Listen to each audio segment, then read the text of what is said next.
Budget पर चर्चा के दौरान राहुल गांधी ने सीधे प्रधानमंत्री को टारगेट पर लिया। राहुल ने कहा कि प्रधानमंत्री मोदी ने ट्रेड डील से देश को बेच दिया। अब प्रधानमंत्री की आंखों में डर दिखता है। राहुल गांधी ने कहा कि अमेरिकी शर्तों पर डील करना शर्मनाक है। अगर प्रेशर ना होता तो डील साइन ना होती। राहुल के संबोधन के दौरान सत्ता पक्ष ने जबरदस्त हंगामा किया। राहुल को बीच में टोकते हुए किरण रिजिजू ने तथ्यों के आधार पर बात करने की नसीहत दी।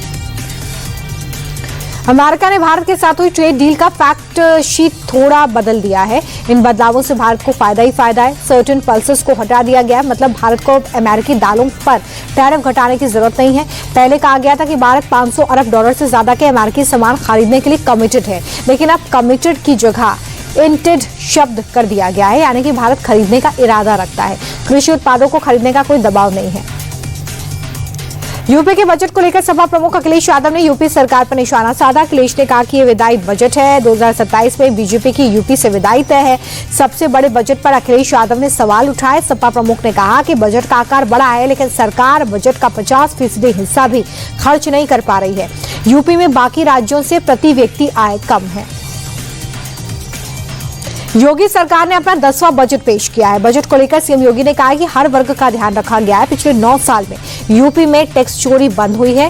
हमने कोई टैक्स नया नहीं लगाया। लगातार राज्य का बजट बढ़ा है। सीएम योगी ने यह भी कहा कि पिछले 9 सालों में बेरोजगारी को कम करने में सफल हुए हैं। देश की टॉप 3 अर्थव्यवस्था में उत्तर प्रदेश शामिल है। हम यूपी में एआई मिशन और स्किल की योजना बढ़ाएंगे। साथ ही प्रदेश में कई सिटीज में इकोनॉमिक जोन बनाए जाएंगे। नीतीश कुमार के राबड़ी देवी वाले बयान पर आरजेडी ने मोर्चा खोल दिया है। पटना में विधान परिषद के बाहर राबड़ी देवी के नेतृत्व में सीएम नीतीश के खिलाफ प्रदर्शन हुआ। इसमें आरजेडी एमएलसी ने मुख्यमंत्री होश में आओ के नारे लगाए और कहा कि नीतीश जनता के साथ किए वादे पूरे नहीं कर रहे हैं, बल्कि विधायकों को धमकाया जा रहा है। मुख्यमंत्री मोहन यादव उज्जैन दौरे पर हैं। मुख्यमंत्री ने सियासत 2028 की तैयारियों को लेकर क्षेत्र को बड़ी सौगात दी है। सीएम ने हिरियाखेड़ी जल आवर्धन प्रोजेक्ट के लिए भूमि पूजन किया।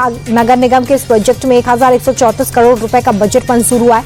मुख्यमंत्री ने कहा कि यह प्रोजेक्ट 2 साल में पूरा होगा, जिसमें 600 से 3000 किलो लीटर की कैपेसिटी वाले 17 नए ओवरहेड टैंक बनाए जाएंगे। इस प्रोजेक्ट से 2055 तक उज्जैन के लोगों की पानी की समस्या दूर होगी। गाजियाबाद में 3 नाबालिग बहनों की सुसाइड मिस्ट्री में बड़ा खुलासा हुआ है। बताया जा रहा है कि पूरा घर चेतन की तीसरी पत्नी नाजनीन के कंट्रोल में था। नाजनीन ही ये तय करती थी कि बच्चियां क्या पढ़ेंगी, कहां पढ़ेंगी। चेतन नाजनीन की मुस्लिम पहचान छिपाता था, टीना बताकर दूसरों से मिलवाता था। जिस दिन तीनों बहनें बालकनी से गिरी थी, उस दिन लिफ्ट में नाजनीन ने चेतन की पहली पत्नी सुजाता को थप्पड़ मारा था।